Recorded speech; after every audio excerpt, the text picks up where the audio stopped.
সকলকে জয় যিশু, সকলকে স্বাগত এবং ধন্যবাদ জানিয়ে প্রভুর বাক্য নিয়ে চলে আসলাম আরও একটা নতুন দিনে। প্রত্যেকটা দিনের মতন প্রভু আমাদেরকে আরও একটিবারের সময় সুযোগ করে দিয়েছেন, সেজন্য পিতা ঈশ্বরকে আমরা অসংখ্য ধন্যবাদ জানাই। আমাদের হৃদয় থেকে তাকে ধন্যবাদ দিই, তার নামের গৌরব করি, তার নামের প্রশংসা করি, কেননা তিনি সর্বপৃথিবীর রাজা, তিনি সর্বকালের রাজা, তিনি আমাদের ঈশ্বর, তিনি আব্রাহাম, ইসাক ও জাকবের ঈশ্বর, তিনি আমাদের সর্বশক্তিমান পিতা। আমরা সেই পিতার গৌরব করি, আমরা সেই পিতার আরাধনা করি, আমরা তার নামের প্রশংসা করি, তার নামের ধন্যবাদ করি, কেননা যেই ধন্যবাদ তার প্রাপ্য আমরা সেটা তাকেই দিই। তো ঈশ্বরকে ধন্যবাদ জানিয়ে আজকের আরও একটি নতুন দিন আমরা পেয়েছি, আর সেই দিনে এসে আমরা প্রভু যিশুকে ধন্যবাদ দিতে চাই যে আজ তিনি আমাদের সাথে আছেন, আমাদের সঙ্গে তিনি আছেন সব সময়েরই জন্য। আর আমরা তার উপর নিজেদের ভার রেখে, নিজেদের পাপের ভারকে ছেড়ে দিয়ে নিজেরা প্রভুতে আনন্দে আছি, সেই জন্য প্রভুকে ধন্যবাদ দিই। তো প্রভুকে ধন্যবাদ দিই এবং তার সাথে সাথে তোমাদের সবাইকে ধন্যবাদ দিয়ে আজকের ভিডিও শুরু করব। আজকের একটি বিশেষ ভিডিও, তা হলো অবশ্যই ভিডিওটি শুরুর থেকে শেষ পর্যন্ত দেখো, না হলে অনেক কিছু মিস করে যাবে। আর আজকের যে বিষয়টি হয়তো খুবই কমন একটি বিষয়, এই বিষয়ে আমরা জানি, তবুও একটা দিদি ভাই আমাকে তিনি প্রশ্ন করেছেন, আর আমি তাকে বলেছিলাম যে আমি আজ তাকে উত্তর দেব। তো আমি আজকেই তাকে উত্তর দিতে চাই। আর আজকের ভিডিওটি এইটা যে আমরা তো জানি আমরা প্রভু যিশুকে বিশ্বাস করি, আমরা প্রভু যিশুর উপাসনা করি, আমরা প্রভু যিশুর আরাধনা করি। তো দিদি ভাইয়ের যা প্রশ্ন ছিল, তিনি বলছেন যে মূর্তি পূজা করা কি আসলেই পাপ করা? হয়তো যারা এই বিষয়ে জানো তারা তো জানোই, কিন্তু যারা জানে না আমি তাদের জন্য বলছি, তবে সকলেরই জন্য বলছে মূর্তি পূজা করা কি আসলেই পাপ করা? তিনি বলছেন যে প্রত্যেক বিশ্বাসের কাছে আমি শুনি মূর্তি পূজা করা যায় না, যিশুকে বিশ্বাস করলে মূর্তি পূজা করা যায় না। তো কেন যায় না তার উত্তর হয়তো সে পাচ্ছে না। আর তার এরকমও প্রশ্ন আছে যে যদি আমরা যিশুকে বিশ্বাস করি, তার আরাধনা করি, তাহলে কেন আমরা মূর্তি পূজা করতে পারবো না? তো যা চিন্তা করব সব লজিক্যালি ভাববো। আমরা বাক্য বিশ্বাস করি, আমরা বাইবেলে বিশ্বাসী, কারণ আমরা প্রভু যিশুর বাক্যে বিশ্বাসী, আমরা প্রভু যিশুতে বিশ্বাসী, আমরা তার বাক্যকে বিশ্বাস করি, আর তার বাক্য জীবন্ত এবং কার্যসাধক। কাজেই আমরা যখন যিশুকে জানি তখন তো বাইবেল জানতেই হবে, আর বাইবেলকে যখন জানি তখন বাক্য বিশ্বাস করতেই হবে। তো বাক্য থেকে দেখব, সর্বপ্রথম যে বিষয়টা বলতে চাই, পাপ কি? আসলে এই পাপ কাকে বলে? যদি আমরা এক কথায় উত্তর দিই যে পাপ করা কি, যদিও তোমাদের সাথে আমি এখন কথোপকথন করতে পারছি না, তাই উত্তর জানতে পারছি না তোমরা কি জানো, তবে আমি বলে দেব পাপ করা কাকে বলে বা পাপ কি, কখন পাপ করি, কোন কাজগুলোকে পাপ করা বলে। এক কথায় যদি উত্তর চাও যে পাপ কি, উত্তর হবে ঈশ্বরের বিরুদ্ধাচরণ করাই হলো পাপ করা, ঈশ্বরের বিপরীতে যাওয়াই হলো প্রভুর বিরুদ্ধে পাপ করা, ঈশ্বরের অবাধ্য হওয়াই হলো পাপ করা। তারপরে তো লোভ, হিংসা, ব্যভিচার, খারাপ চিন্তা, খারাপ কথা, পাপ প্রবৃত্তির যা যা জিনিসপত্র আছে সেগুলো তো আসছেই। কিন্তু প্রথম এক কথার উত্তর হলো, যখন আমরা ঈশ্বরের অবাধ্য, যখন আমরা ঈশ্বরের আজ্ঞাবহ নই, যখন আমরা ঈশ্বরের বিরুদ্ধে, সেই জিনিসটা বা সেই সময়টাই হলো পাপ করা। কাজেই আমরা বুঝলাম যে পাপ করা হলো ঈশ্বরের অবাধ্যতা হওয়া, ঈশ্বরের অবাধ্য সন্তান হয়ে চলা। তো ঈশ্বরের অবাধ্যতায় যখন আমরা চলি তখনই তো লোভ, হিংসা, নানা প্রকারের মন্দতা এমনিই চলে আসে, তখন আর তার ব্যাখ্যা করার প্রয়োজন পড়ে না। কিন্তু প্রশ্ন যা ছিল যে মূর্তি পূজা করা কি আসলেই পাপ করা, সত্যিই কি মূর্তিদের কোনো অস্তিত্ব নেই? প্রশ্ন ছিল এইটা। এইবারে তোমরা বলো, তোমরাই বলো, আজকের আমরা যখন প্রভু যিশুকে জেনেছি, তখন তার কাছে প্রার্থনা করতে শিখেছি, তার বাক্য পড়তে শিখেছি, আর আমরা এটা শিখেছি তার কাছে এসে, যখন আমরা নতুন বিশ্বাসী তখনই আমাদের কাছে যখন প্রভু যিশুর কথা প্রচার করা হয়েছিল, কিংবা আমরা যখন প্রভু যিশুকে জানি না, আমাদের ছোট সময় থেকেই আমরা ন্যাচারালি এটা জানি যে যারা খ্রিস্ট বিশ্বাসী হয় কি যারা খ্রিস্টান হয় তারা মূর্তি পূজা করে না, কারণ তারা শুধু প্রভু যিশুকে বিশ্বাস করে, তারা কোনোই মূর্তির দেব দেবী যারা রয়েছে তাদেরকে বিশ্বাস করে না। তারা শুধু যিশুকে জানে, সেই ঈশ্বর। এটা আমাদের সহজাত জ্ঞান, জন্মের পর থেকে এই ধারণা, এই জ্ঞান আমাদের সবার আছে, কারণ আমরা জানি তা। এবারে প্রশ্ন হলো যে কেন তারা কারোর আরাধনা করে না প্রভু যিশুকে বাদ দিয়ে? কেন? কারণ একটা জিনিস বোঝার চেষ্টা করো, প্রভু যিশুর কাছে আমরা যখন আসছি, আমরা কি কারণে আসছি? যেন আমাদের পাপ ক্ষমা হয়, আমাদের পাপের ভার যেন ক্ষমা হয়, কারণ তিনি আমাদের পাপের জন্য, আমাদের ভুলের জন্য তিনি নিজে ক্রুশবিদ্ধ হয়েছিলেন। আমাদের দায়ভার তিনি নিজের কাঁধে নিয়েছিলেন। আমরা যেন তার কাছে এসে ক্ষমা পেতে পারি, সেই জন্য আমরা প্রভুকে আমাদের পরিত্রাতা বলে গ্রহণ করি। একেবারে তাই। আর আজকের বললাম পাপ করা কি? ঈশ্বরের বিরুদ্ধাচারণ করা, ঈশ্বরের অবাধ্য হয়ে চলা।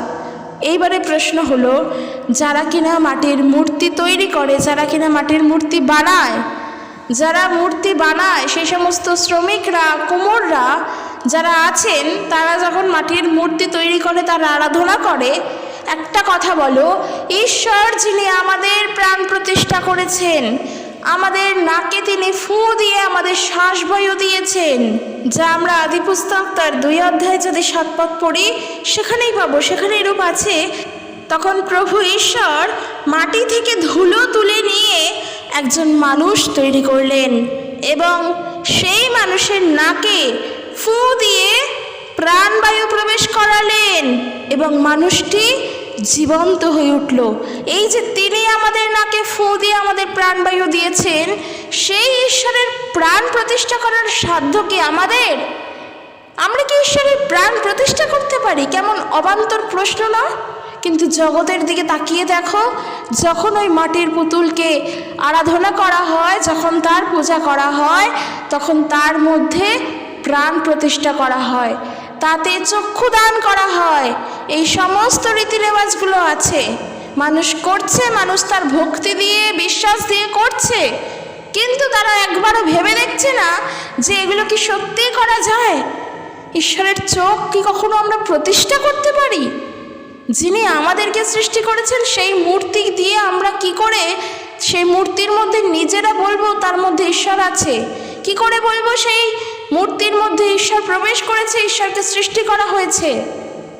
যেই মাটি দিয়ে ঈশ্বর আমাদেরকে সৃষ্টি করলেন, যেই ধুলো দিয়ে ঈশ্বর আমাদেরকে সৃষ্টি করলেন, ইভেন এই মাটি, এই ধুলো পর্যন্ত ঈশ্বরেরই সৃষ্টি, আমরা আবার সেই জিনিসটা দিয়ে কি করে বলবো যে এটা আমরা ঈশ্বরকে বানাচ্ছি? তাহলে কি হলো? এখানে ঈশ্বরের অবাধ্যতা করা হলো না? এখানে কি করলাম আমরা? ঈশ্বরের সৃষ্ট বস্তুকে আরাধনা করছি, অর্থাৎ মাটি ঈশ্বরের সৃষ্ট বস্তু, সেই মাটি দিয়ে যখন পুতুল তৈরি করা হচ্ছে তখন তার আরাধনা করছি, তাকে দেবদেবী বলছি। আবার যেই কাঠ, যেই গাছ ঈশ্বর সৃষ্টি করেছেন, সেই গাছকেই আমরা দেবী রূপে বা ঈশ্বর বলে আরাধনা করছি। আবার সেই গাছের কাঠ কেটেই আমরা ঈশ্বরের মূর্তি করছি। এগুলো কি আমরা ভুল করছি না? আমরা এখন বাক্য থেকে দেখব, রোমিও তার 1 অধ্যায় 20 পদ থেকে, সেখান থেকে ঈশ্বরের বাক্য কি বলছে, সাধু পৌল তিনি কি বলছেন আমরা পড়ব। এখানে এরূপ বলা হয়েছে, আমি সহজ ভাষায় বলছি, ঈশ্বর সম্পর্কে এমন এমন বিষয় আছে যা মানুষ চোখে দেখতে পায় না, যেমন তার অনন্ত পরাক্রম ও সেই সমস্ত বিষয় যার কারণে তিনি ঈশ্বর।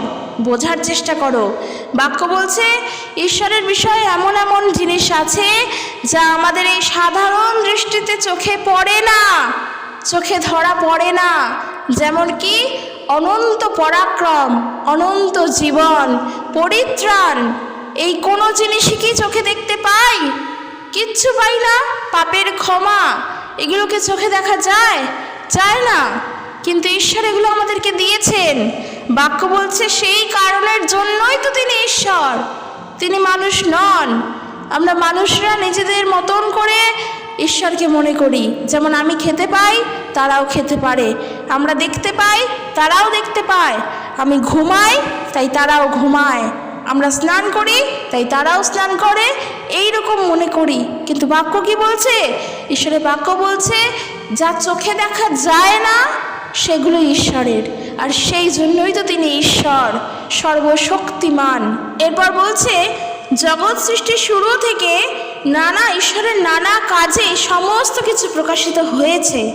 ঈশ্বরের সৃষ্ট বস্তুর মধ্যে ওইসব পরিষ্কারভাবেই বোঝা যায়।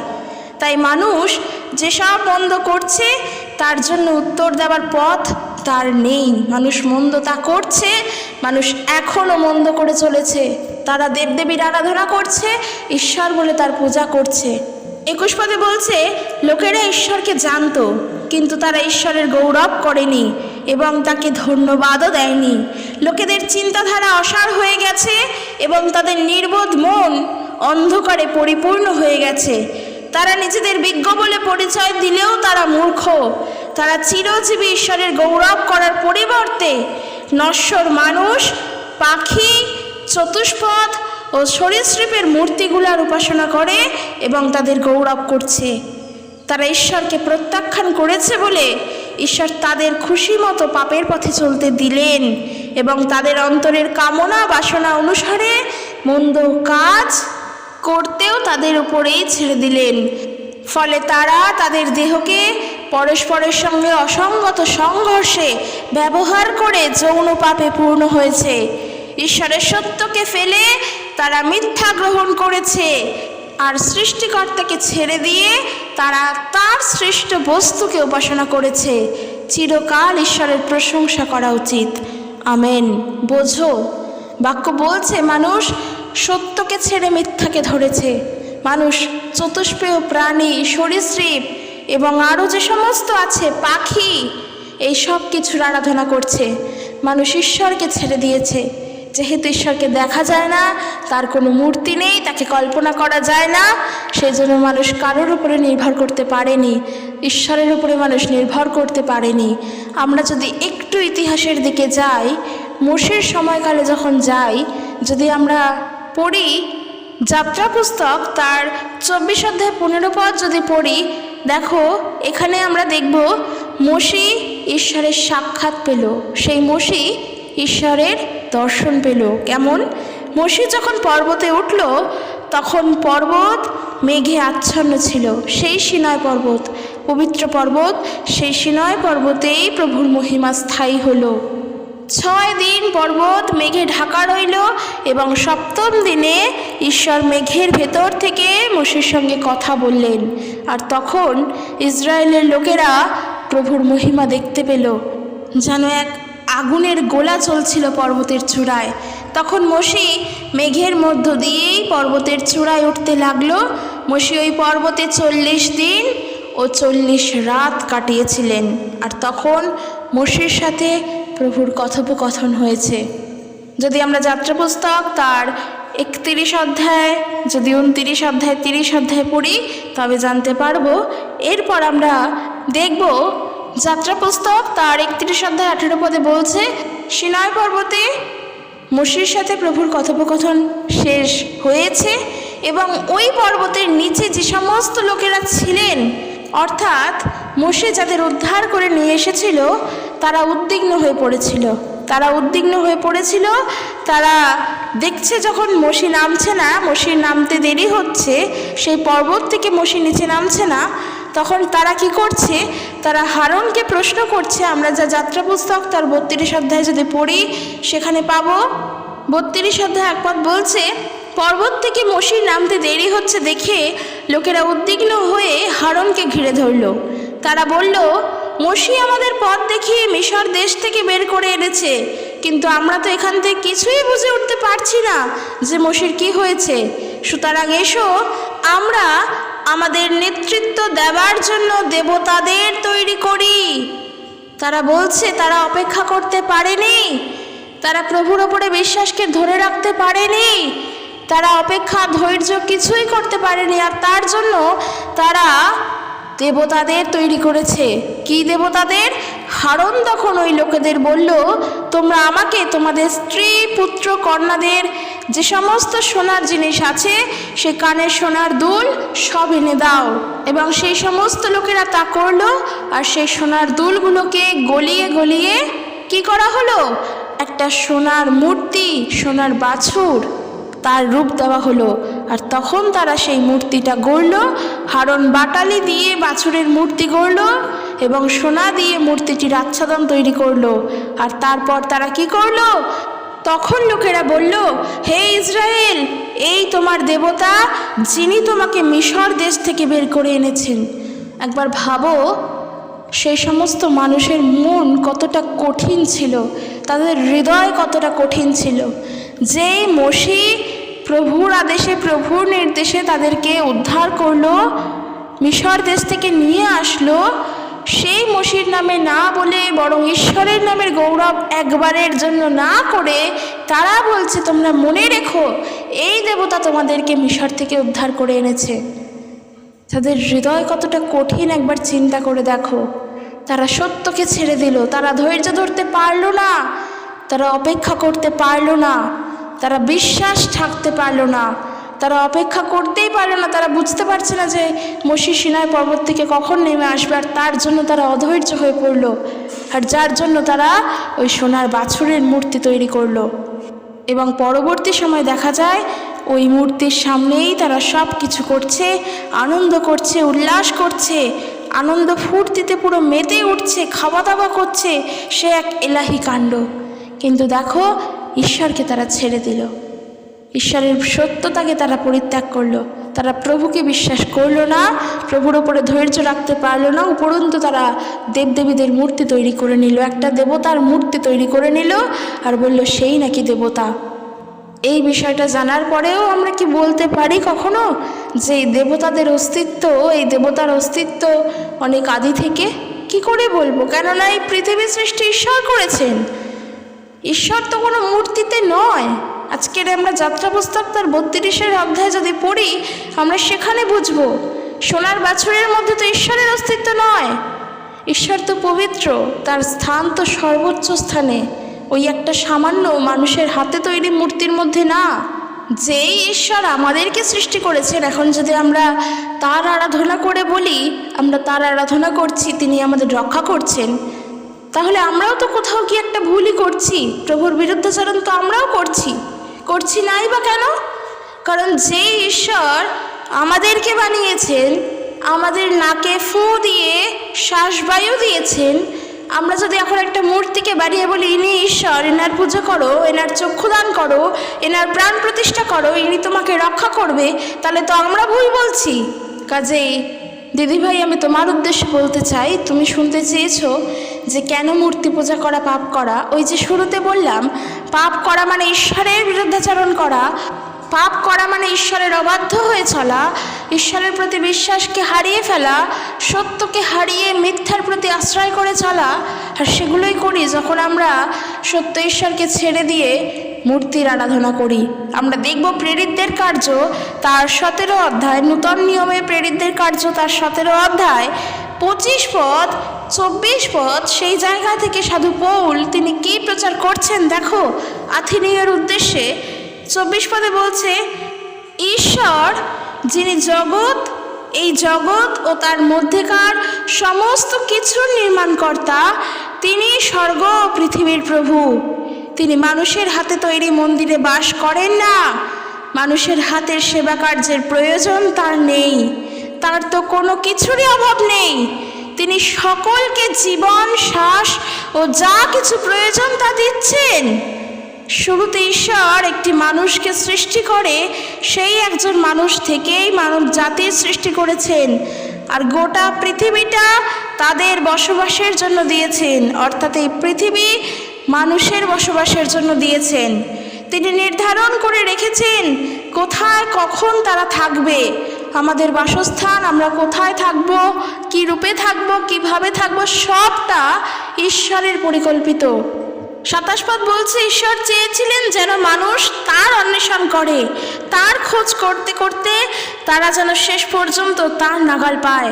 অথচ তিনি তো আমাদের কারোর কাছ থেকে দূরে নন, কারণ তাতেই আমাদের জীবন, গতি ও সত্তা। Praise the Lord. কাজেই যখন প্রভু যিশুকে জানতে পারছি, প্রভু যিশুর প্রতি বিশ্বস্ত হয়ে উঠছি, এটা জেনে রাখো তুমি ধীরে ধীরে তুমি ঈশ্বরকেও জানতে শিখছো। প্রভু যিশুকে যখন জানছো তখনই তুমি ঈশ্বরকে, সত্য ঈশ্বরকে জানতে পারছো। আর প্রভু যিশুকে যখন জানছো তুমি জীবন্ত ঈশ্বরকে জানছো। কেননা প্রভু যিশু খ্রিস্ট তিনি মৃত নন, তিনি মৃত নন, তার মৃত্যু হয়নি। তার মৃত্যুর পর তিনি 3 দিন বাদে আবারও পুনরুত্থিত হয়েছেন। তিনি কিন্তু কবরে ছিলেন না, তার কবর শূন্য ছিল। আমরা সেই জীবন্ত ঈশ্বরের আরাধনা করি। আর একজন মানুষ যদি সে প্রভু যিশুর আরাধনা করে, কেন সে তার পাশাপাশি কোনো মূর্তির আরাধনা করতে পারবে না? প্রশ্ন এটা। আর উত্তর যদি দিতে হয় তাহলে বলবো, তুমি প্রভু যিশুকে জানছো ঈশ্বর বলে, আবার তুমি তোমার মূর্তিকেও ঈশ্বর বলে আরাধনা করছো। প্রথমত আমাকে একটা প্রশ্নের উত্তর দাও, ঈশ্বর কজন? ঈশ্বর কি একজন নাকি ঈশ্বর বহু? বিভিন্ন মানুষের বিভিন্ন মত, কোনো কোনো ধর্মের কোনো রকমের নিজস্ব নিজস্ব নিয়ম, সেই অনুযায়ী সে ঈশ্বরকে বানিয়েছে। সে সেই অনুযায়ী বলছে ঈশ্বর একজন নয়, কোটি কোটি ঈশ্বর আছে, লাখ লাখ ঈশ্বর আছে। আবার কেউ বলছে ঈশ্বর একজন, তিনি একজন, তিনি নিরাকার, তিনি অদৃশ্য। এখন প্রশ্ন হলো, আমরা ফ্যাসাদে পড়ে যাই, আমরা কাকে বিশ্বাস করব? আর সেই কারণের জন্য সত্যকে জানার জন্য সত্যের কাছে দৌড়াতে হবে, সত্যকে অনুসন্ধান করতে হবে। যে সত্যকে অনুসন্ধান করতে শিখবে সে সত্যকে পাবে, কেননা ঈশ্বর আছেন। ঈশ্বর কখনো এর জন্য এই বহু নন, ঈশ্বর একজন। তোমাকে যিনি সৃষ্টি করেছেন তিনি তোমাকে পরিচালনা করছেন, তিনি তোমার সকল ভার নিয়েছেন, তিনি তোমাকে তোমার পাপ থেকে মুক্ত করেছেন, তিনি তোমার খাবার জোগাড় দিচ্ছেন, তিনি তোমাকে পরিচালনা করছেন, তোমার প্রতি সর্বদা দৃষ্টি রাখছেন, তিনি একজনই। আর সেই সত্য ঈশ্বরের আরাধনা আমরা আমাদের হৃদয় থেকে করি, কখনো লোক দেখানোর জন্য নয়। কোনো মূর্তিকে, যা কিনা ঈশ্বরের সৃষ্টি, সেই মাটি, সেই পিতল, সেই ধাতু, যা কিনা ঈশ্বরের সৃষ্টি, বালি, ধুলো, কাঠ, গাছ, তাদেরকে একটা মূর্তির শেপ দিয়ে, মূর্তির আকার দিয়ে কখনোই আমরা তার আরাধনা করি না। কেননা আমরা জানি ঈশ্বর আমাদের অন্তরে থাকেন। আর ঈশ্বর আমাদের অন্তরে তখনই আছেন যখন আমরা ঈশ্বরকে জেনেছি, যখন আমরা ঈশ্বরের বাধ্য হয়ে চলব। আর আমরা যদি পড়ি 1 পিতর তার 1 অধ্যায় 14 পদ, সেখানে ঈশ্বরের বাক্য বলছে, দেখো অতীতে তোমরা এটা বুঝতে না, তাই জন্য তোমাদের অভিলাষ অনুসারে মন্দ পথে চলতে, কিন্তু এখন তোমরা ঈশ্বরের বাধ্য সন্তান, তাই অতীতে তোমরা যেভাবে চলতে সেভাবে আর চলো না। কিন্তু যে ঈশ্বর তোমাদের আহ্বান করেছেন, সেই ঈশ্বর যেমন পবিত্র, তেমনি তোমরাও তোমাদের সকল কাছে পবিত্র থাকো। ঈশ্বর এটাই চান, ঈশ্বর আমাদের থেকে এটাই চান। কিন্তু যখনই আমরা ঈশ্বরের বিরুদ্ধে পাপ করছি, যদি আমরা এই মূর্তি পূজার বিষয়ে বলি, আমরা তো সত্য ঈশ্বরকে ত্যাগ করে তবে আমরা মূর্তির আরাধনা করছি। আর যেটা ঈশ্বর একেবারের জন্য পছন্দ করেন না, যেটা আমরা মসির বেলাতেও দেখলাম, ঈশ্বর তারপর তাদের প্রতি ক্রুদ্ধ হয়েছিলেন, কিন্তু তার রাগ তিনি প্রকাশ করেননি। ন্যাচারাল, এই জিনিসটা খুবই স্বাভাবিক। আজকের আমার বাবা যে আমাকে ছোট থেকে বড় করলো, আমাকে জীবন দিল, পৃথিবীতে আনলো, খাওয়ালো, পড়ালো, আর বড় হয়েই যদি বলি যে সে আমার বাবা নয়, যখন সেই বাবাকে বড় হয়ে আমি বৃদ্ধাশ্রমে রেখে আসি, তখন আমার বাবার বুকটা কোথায় যায়? একবার নিজেরাই ভেবে বলো। যেই ঈশ্বর, যিনি আমাদেরকে সৃষ্টি করলেন, আমাদের সব দায়ভার তিনি নিলেন, তিনি নিজের কাঁধে নিলেন, তিনি নিজে ক্রুশে গেলেন। আর যদি বলি যে তিনি ঈশ্বর নন, ওই মাটির পুতুলটি ঈশ্বর, তার মধ্যে ঈশ্বর আছে, তাহলে বলো সত্য ঈশ্বর তিনি কি আমাদের প্রতি ক্রুদ্ধ হন না, নাকি আমাদের থেকে কষ্ট পান না? সবটাই হয়, তিনি সবটাই পান। আমরা যদি যোহন লিখিত সুসমাচার তার 4 অধ্যায় যদি আমরা 23 পদ দেখি, ঈশ্বরের বাক্য এখানে এরূপ বলা হয়েছে, যখন প্রকৃত ভজনাকারীরা আত্মায় ও সত্যে পিতার ভজনা করিবে, কারণ বাস্তবিক পিতা এইরূপ ভজনাকারীদেরই অন্বেষণ করে। ঈশ্বর হলেন আত্মা, আর যাহারা তাহার ভজনা করে তাহাদিগকে আত্মায় ও সত্যে ভজনা করিতে হইবে। যখন আমরা ঈশ্বরের আরাধনা করব, তখন আমাদেরকে আত্মা এবং সত্যে ভজনা করতে হবে। কিন্তু যখন আমরা মূর্তির আরাধনা করব, সেখানে কোনোভাবেই সত্য থাকছে না। কেন থাকছে না? ওই যে বললাম, বারবার বলছি, ঈশ্বরের কোনো নিজস্ব রূপ নেই, ঈশ্বরকে দেখা যায় না। ইভেন প্রভু যিশুকে আমরা কেউ দেখিনি। যদি আমরা প্রভু যিশুর মূর্তিরও আরাধনা করি, সেটাও ভুল করছি, কেননা ওখানে ঈশ্বরের বাস নয়, কোনো মূর্তিতে ঈশ্বরের বাসস্থান নয়। কোনো ইটকাঠ পাথরের তৈরি দেওয়াল বা মন্দিরে ঈশ্বরের বাসস্থান নয়। প্রভুর বাক্য বলছে, তোমরা কি জানো না যে তোমাদের দেহই পবিত্র আত্মার মন্দির? অর্থাৎ ঈশ্বরের বাসস্থান আমাদের দেহের মধ্যেই। কাজেই আমরা যদি পবিত্রতায় চলি, পবিত্র হয়ে যদি ঈশ্বরের ভজনা করি, সত্যি যদি প্রভুর আরাধনা করি, তবেই আমরা সত্য ঈশ্বরের আরাধনা করতে পারি। কারণ আমরা আমাদের ঈশ্বরের উপরে ভরসা করতে জানি। আমাদের মন কঠোর নয়। আমরা ওই মানুষের মতো নই যারা ঈশ্বরের জন্য অপেক্ষা করতে পারেনি, যারা মসির জন্য অপেক্ষা করতে পারেনি, তারা অধৈর্য অবিশ্বস্ত হয়ে পড়েছিল। তাদের মতন আমরা নই তো। কারণ আমার পাপের জন্য প্রভু যিশু তিনি ক্রুশবিদ্ধ হয়েছেন। আমাদের পরিত্রাণের জন্য প্রভু যিশু তিনি নিজেও রক্ত ঝরিয়েছিলেন। আমরা তার উপরে নির্ভর করি। আর যেহেতু আমরা তার উপরে নির্ভর করতে জানি, তাই আমরা এটা জানি যে কোনো মূর্তি ঈশ্বর নয়। কেন মূর্তি ঈশ্বর নয়? আবারও বলছি, ঈশ্বর একজন, তার নিজস্ব কোনো রূপ নেই। তিনি এই পৃথিবীর সৃষ্টিকর্তা। তিনি এই পৃথিবীকে তার বাক্যের দ্বারা সৃষ্টি করেছিলেন। আর পরবর্তীকালে সেই বাক্য মাংসে মূর্তিমান হয়ে পৃথিবীতে বসবাস করছে। আর আমরা যদি দেখি সেই বাক্য কে? সেই বাক্য প্রভু যিশু। আদিতে বাক্য ছিল, বাক্য ঈশ্বরের কাছে ছিল এবং বাক্য ঈশ্বর ছিল। আর সেই বাক্য পরবর্তীকালে মাংসে মূর্তিমান হয়ে আমাদের মধ্যে রয়েছেন, অর্থাৎ তিনি ছিলেন প্রভু যিশু।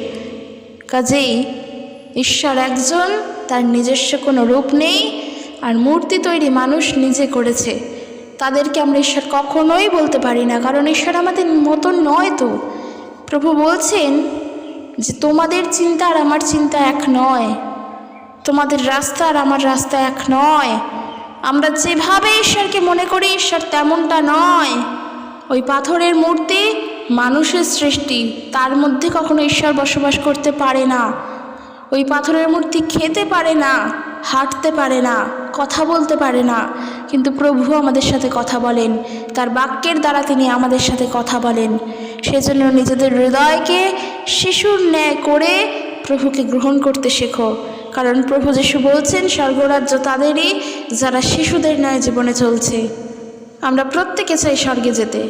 তার জন্য তো নিজেদের হৃদয়কে কঠিন না, নরম করতে হবে। আর তার জন্য তো ঈশ্বরকে বিশ্বাস করতে হবে। কিন্তু জগৎ যেভাবে বিশ্বাস করে সেভাবে নয়। জগতের মানুষ মূর্তিদেরকে ঈশ্বর বলে বিশ্বাস করে, সেভাবে নয়। বারবার বাক্য বলছে, জগতের অনুরূপ হইও না, প্রতিমা পূজা হইতে পলায়ন করো। কারণ এই প্রতিমারা মানুষের সৃষ্টি, আর মানুষ স্বয়ং নিজেই ঈশ্বরের সৃষ্টি। কাজেই মানুষ যদি আবার কোনো মূর্তিকে বলে এটা ঈশ্বর, আর তার আরাধনা করতে যদি আমরা বসি, তবে তো সত্যিই আমরা ভুল করছি। আমরা সত্যকে ছেড়ে দিয়ে আমরা মিথ্যার আশ্রয় চলছি। তাহলে তো আমরা প্রত্যেকেই পাপ করছি। আর কেন মূর্তি পূজা করা পাপ করা? যদি আমরা একটু জগতের দিকে তাকিয়ে দেখি, এই জগতের বেশিরভাগ মন্দতা কাজই মূর্তি পূজার দ্বারা হয়। যত ব্ল্যাক ম্যাজিক, কালা জাদু, যা সমস্ত আছে দিয়াবলের কাজ, দেখো সেই মূর্তিকে ঘিরেই কিন্তু হয়। কেউ নিজের গায়ে মাখবে না, কারোর উদ্দেশ্যে কোনো রকমভাবে আমি বিষয়টি জানাচ্ছি না, কিন্তু যেটা সত্য আমি সেটা বলছি। একজনের ক্ষতি করে আরেকজনের ভালো করে, এই কাজগুলো যত জগতে হয়, আর মূর্তি পূজার দ্বারাই এগুলো হচ্ছে। মানুষ কি কখনো একজনের প্রাণ কেড়ে নিতে পারে? আমরা কি কখনো কাউকে শেষ করে দিয়ে নিজে সুখে থাকতে পারি? সত্যি কি ঈশ্বরের চরিত্র বা ঈশ্বরের শিক্ষা এগুলো আমাদের জন্য? যদি সেই মূর্তি ঈশ্বর হয়, তবে কি সত্যি এগুলো প্রাধান্য পায় যে আমি আমার শত্রুকে ক্ষতি করে আমি নিজে ভালো থাকবো? অথচ প্রভু যিশু শিক্ষা পড়ো, প্রভু যিশু বলছেন আপন শত্রুদিগের জন্য প্রেম করো, তাদের জন্য প্রার্থনা করো, তাদের সহিত ভোজন করো, তাদেরকে পান করাও, তারা পিপাসিত হলে তাদেরকে পান করাও। তার ফলে কি হবে? তার ফলে হয়তো তার মন ঈশ্বর পরিবর্তন করতে পারেন, সে নিজের ভুলটাও বুঝতে পারে। কিন্তু এই জগৎ দিয়াবলের বশীভূত হয়ে চলছে, দিয়াবলের পথে চলছে, এই মূর্তিকে ঘিরে চলছে, এই মূর্তিকে ঈশ্বর বলে প্রাধান্য দিচ্ছে, আর মূর্তি পূজার কাজ তারা দিনের দিন বৃদ্ধি করছে। সত্যকে পরিবর্তন করে, সত্যের পথকে ত্যাগ করে মিথ্যার পথে দৌড়াচ্ছে। তারা ভ্রান্ত পথের পথিক, তাদের লক্ষ্য সঠিক নয়, তারা গন্তব্যস্থলে পৌঁছতে পারছে না, কারণ তারা সত্যের পথে হাঁটছে না।